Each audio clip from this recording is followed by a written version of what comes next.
This video is sponsored by War Thunder. In February, I flew to Okinawa, Japan to join the 31st Marine Expeditionary Unit on the America Amphibious Ready Group. For a week, I lived aboard the USS Rushmore, getting a first-hand look at how one of the most complex military units in the world works, an Amphibious Ready Group.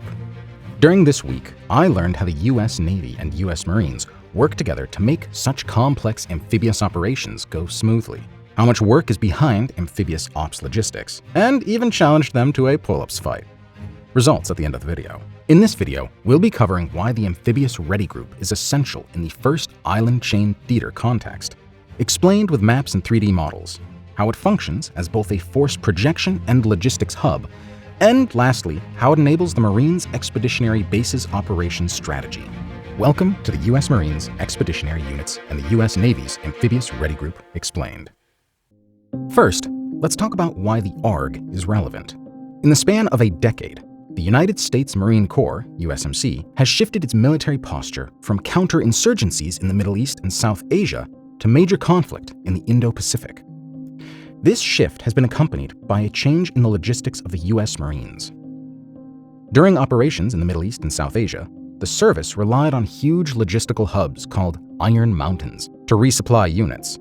However, these are not suitable for the Indo-Pacific threat scenario and geography. As a result, the Marines have developed Iron Hills, which mitigate the risk of enemy attacks and make the supply chain more robust by spreading logistics to smaller and more dispersed hubs. The change in battlefield geography from land to sea further complicates this supply chain network. First, non-contiguous terrain makes networking more complex, as ships and aircraft are required to move supplies. Second, the sheer size of the Indo-Pacific puts a burden on supply chains.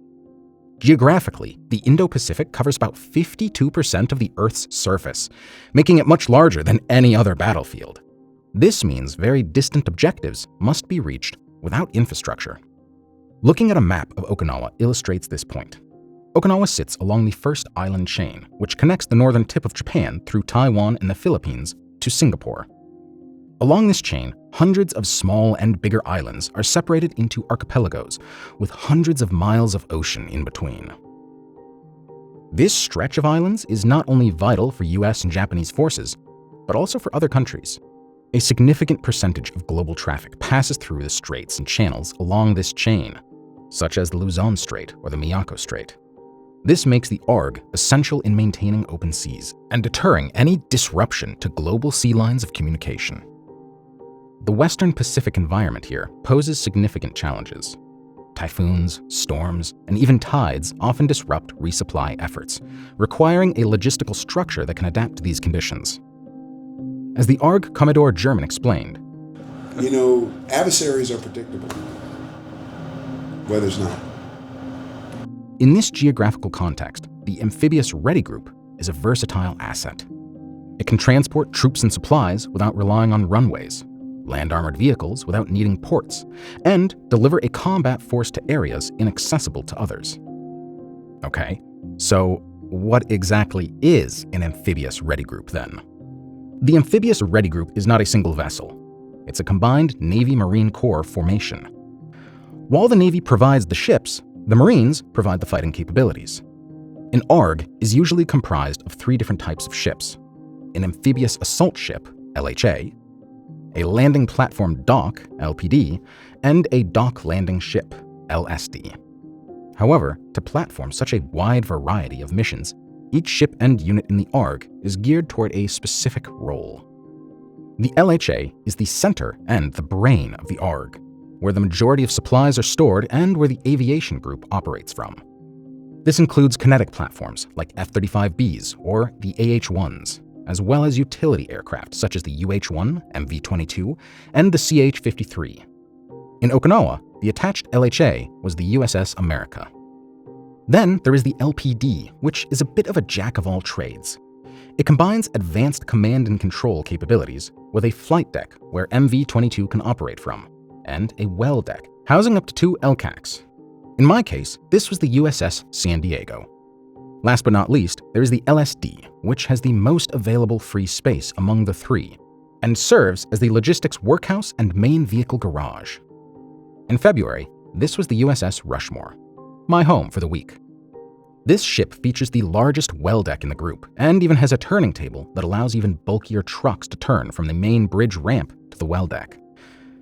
Together, these ships can carry over 2,200 Marines, as well as helicopters, hovercraft, armored vehicles, spare parts, food, fuel, and, of course, ample rations of crayons. They basically bring everything on board that's needed to perform the missions. In a nutshell, the ARG plays two main roles. The first is power projection, which practically means being able to deploy the land force, aka the Marines, over long distances through sea, land, and air. The second is its role as a core component of the USMC supply chain operation, resupplying units over a large theater. But to protect and sustain power ashore, the ARG needs connectors, the platforms that move Marines, armor, food, fuel, and ammo from ship to land. These platforms are the US Marines' real versatility enabler. Before we dive deeper into the Marines' ship-to-shore connectors, here's a word from this video's sponsor, War Thunder. As we trace the supply lines across the Pacific from Okinawa to Guam via amphibious ships and its aerial and sea connectors, just consider how simulation matters, not only in the planning, but also in how scenarios can quickly change. War Thunder offers ultra-realistic logistics and combat dynamics, emulating the same challenges the Marines train for, maneuvering with allies, managing fuel, and keeping your machines running. If you've ever wanted to try your hand at piloting military aircraft or lead a tank assault, War Thunder makes it real. This free multiplayer game is available on PC, consoles, and mobile devices, and it lets you command over 2,500 authentic vehicles on land, air, and sea. New players, or those who haven't played in the last 6 months on PC and consoles, can use the links in the description to get multiple premium vehicles, 100,000 Silver Lions, 7 days of premium gameplay, a unique vehicle decorator, among other bonuses. Check out the limited offer by using the links in the description and gain some premium rewards. Now, let's get back to those connectors, the real MVPs of amphibious ops. There are 4 primary ship-to-shore connectors that connect an ARG in the middle of the ocean to the shore: LCACs, LCUs, CH53k, and the MV22. These 4 are mainly categorized by how much they can lift, how far they can move it, and then how fast they can deliver it. Unarguably, the LCUs and the LCACs are the go-to options when the Marines need to land heavy trucks, supplies, fuel, and ammo on a beach. These are the ARG heavy lifters. But first, what even are these? So LCACs is the acronym for Landing Craft Air Cushion, and these are your hovercraft that float above the surface of the water, right? And then you can load them up with tanks and trucks or personnel carriers, so we can very rapidly deploy assets to the beach. LCUs are your more conventional watercraft that are sitting in the water as opposed to floating above it, right? And these are slightly bigger versions of what you may have seen in movies like Saving Private Ryan, right? Or The Pacific. And this is another way to bring assets to the beach. The advantage for both of them is that they're both able to deploy right onto the beach. They don't need to have a dock, they don't need a pier or anything like that. So that's one of the major advantages of getting assets on these amphibious warships and sending them out to, assault beaches and whatnot. So, as TCO Viernes explained, the LCACs and the LCUs are the main naval connectors of the ARG. Despite doing the same job, these are suited for different needs. LCACs are the Ferraris of sea connectors. These can carry over 75 tons at a speed in excess of 40 knots. By comparison, the LCUs cruise at 11.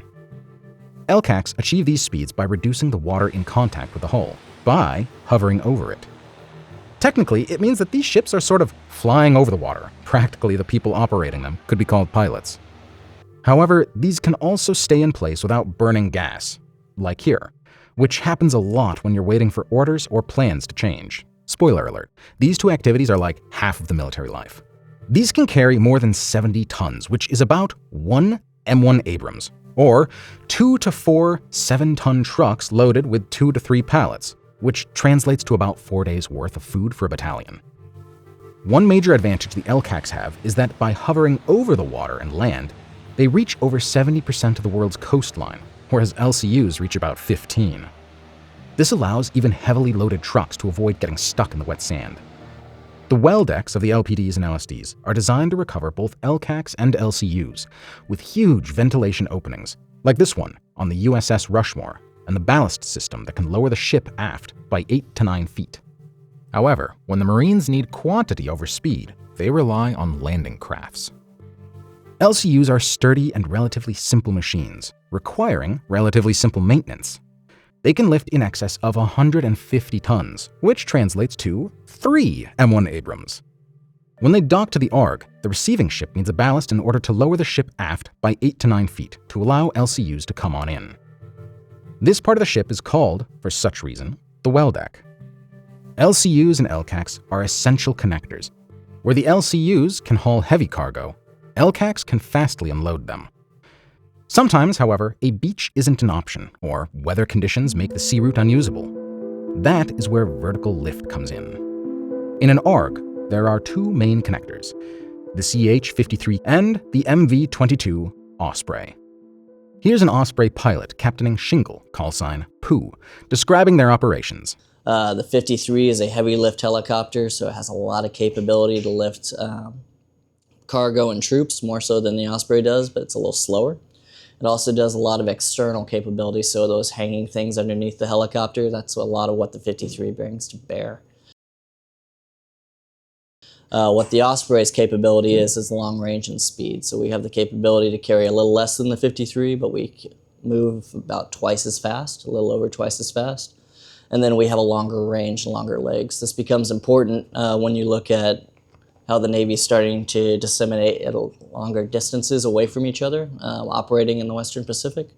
So that allows Ospreys to get ship to ship and ship to shore, which that capability doesn't really exist anywhere else in the world. The CH-53 is the Marines' heavy lifter. It can move 30 fully geared troops inside its cabin, or it can sling load up to 36,000 pounds outside, enough to carry an F-35B. The capability of hauling bulky and heavy loads from ships to hilltops on faraway islands becomes essential in the building of expeditionary bases. But high lifting isn't enough. To complement the heavy lifting role of the CH-53K, the Marines have another ace up their sleeve that offer longer range and much higher speeds. The Osprey, fast, long-ranged, capable of flying over the weather, and versatile. Its range can exceed 1,100 nautical miles depending on its cargo. What the Osprey brings to the fight, which is unique, and it's the reason we were built, is the ability to self-deploy. I can leave from Japan and hit almost anywhere in the theater without a tanker. Depending on what the fuel is. With a tanker, I can hit anywhere in the theater. We routinely have Ospreys that cross the Pacific and cross the Atlantic with tanker support. So these are things that occur, and that's the capability that the Osprey has. What that brings to the fight for the Marine Corps is that we can employ troops anywhere in the Western Pacific through the use of the Osprey, or the Pacific in general, through the use of the Osprey and our tanker support, which is organic, by utilizing that distance capability, high-altitude troop movements, things of that nature. So that's what really brings it to the game. It's a long-distance problem, right? The Pacific is a distance problem.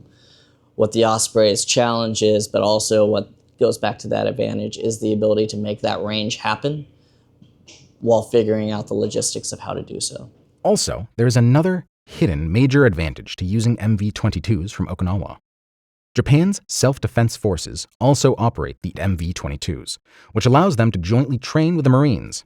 Here's what Captain Shinkle says about it. I'm carrying foreign troops, and Japanese V-22s are carrying American troops. We are always swapping. And the intent of that being is that we learn the same tactics, techniques, and procedures so that if we ever do integrated operations, that becomes seamless. And really, we're getting there.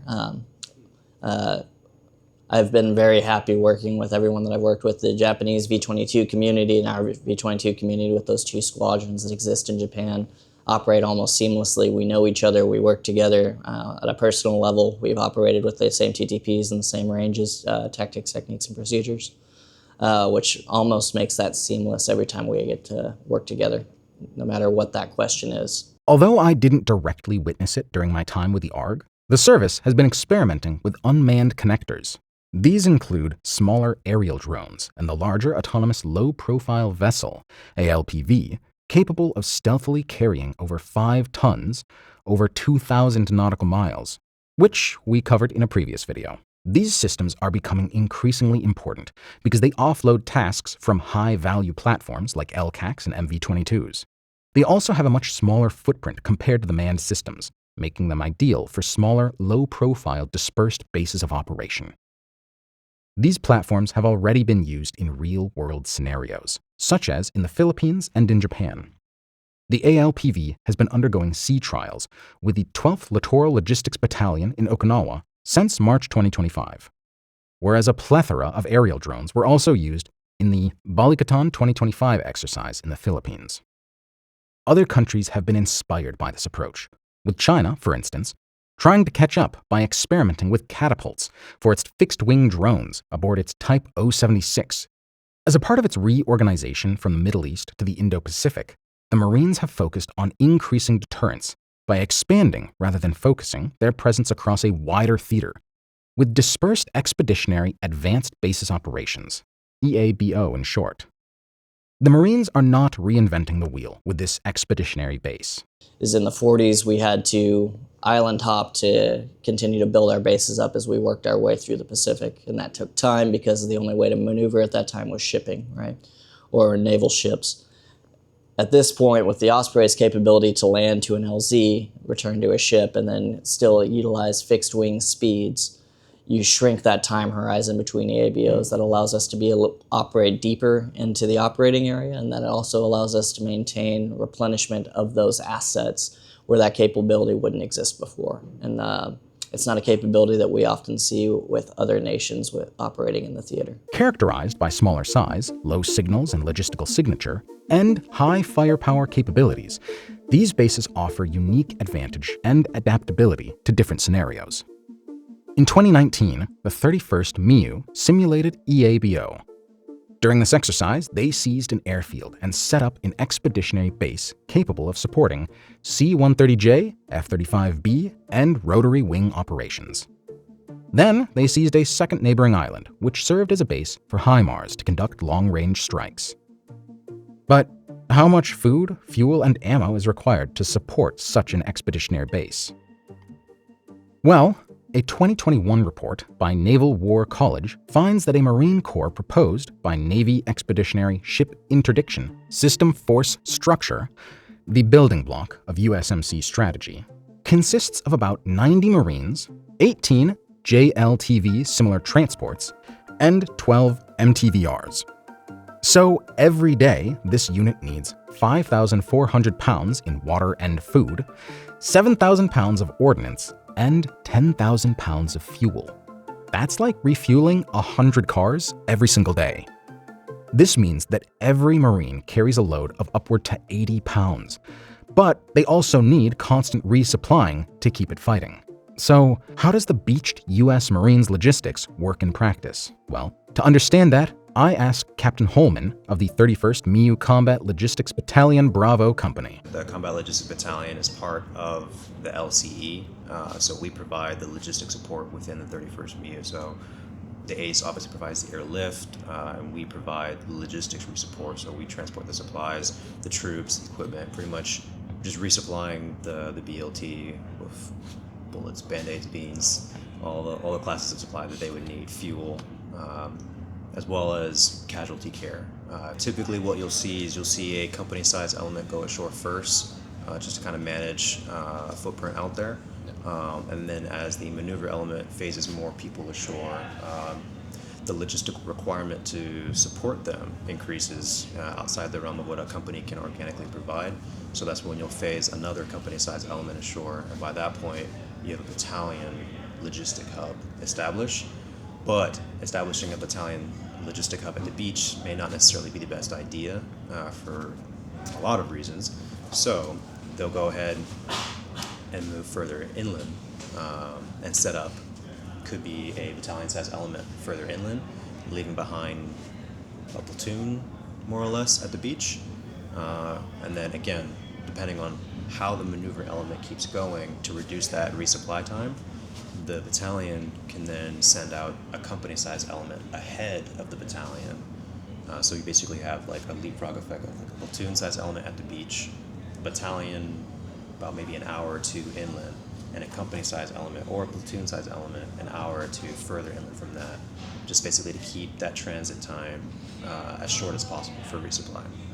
The Navy Marine Expeditionary Ship Interdiction System, or NEMESIS for short, serves as a prime example of how the EABO strategy is unfolding and may evolve in the future. NEMESIS is built around anti-ship cruise missiles, such as the Tomahawk or the Naval Strike Missile, which are central to the Marines' Expeditionary Advanced Base Strategy. These missiles deter aggression on U.S. bases in allied nations, while creating control in strategic bottlenecks and bodies of water across the first and second island chains, creating areas of denial where enemy ships can be targeted. The Marines' versatility creates deterrence. Unlike other services, they can store weapons and supplies on their ships, stash them on remote islands, refuel at sea with a Navy military sealift command ships, and then reach any beach or hilltop using their ship-to-shore connectors. In May 2025, the Marines and the U.S. Army deployed HIMARS and unmanned NEMESIS platforms to the Batanes and Babuyan island chains, simulating strikes against ships transiting the Luzon Strait during Balikatan 2025. From a different perspective, if a country like China wanted to break through the first island chain, it relies on passing through bottlenecks, like the Luzon and Miyako Straits. It then becomes clear how these systems create an effective sea control capability in gaining access to the Pacific Ocean from the South China Sea. But if we expand the envelope of their capabilities even further, these also cover the southern end of Taiwan, where the island's largest port infrastructure, Kaohsiung, is located. This practical example highlights the importance of logistics for the U.S. Marines mission. Looking at the first island chain from this perspective, we can see how close islands are to each other on the inner side of the island chain, and how scarce they are on the other side. Only a multi-domain and versatile platform can overcome this distance and support the units on the ground. The change in the threat environment in the region has brought a major reevaluation of amphibious warfare, not only in the US, but also South Korea, Japan, and China. All of these countries value being able to project power over faraway islands. This is demonstrated by the increased capability of such forces, where Japan is gaining more ships and tilt rotors, and China is acquiring numerous hulls with specialized well decks and flight decks, equipped with catapults to launch drones and aircraft. The USMC can also leverage another advantage: its close relationship with allied nations' armed forces. By constantly trading with regional partners like Australia, Japan, South Korea, and the Philippines, the Marines are also developing a network of pre-positioned supplies in key areas and a network of civilian contractors supplying food and fuel. Pre-positioning can provide the initial suppliers, while civilian contracting gets it up and running. The U.S. Marines missions rely on logistics, and I hope this video showed how much work actually goes into it. I gotta say, I met some of the kindest and smartest people during my time with them. The change in the theater of operation prioritizes versatility and being able to come up with solutions with whatever means available. It is also true that the service is experimenting with unmanned systems that further play into the dispersed, low-footprint expeditionary bases strategy. Finally, I want to thank Captain Ronda from the 31st MEU and all other people who helped in making this video possible. And of course, thank you again to War Thunder. Check out that limited offer by using the links in the description and gain some premium rewards.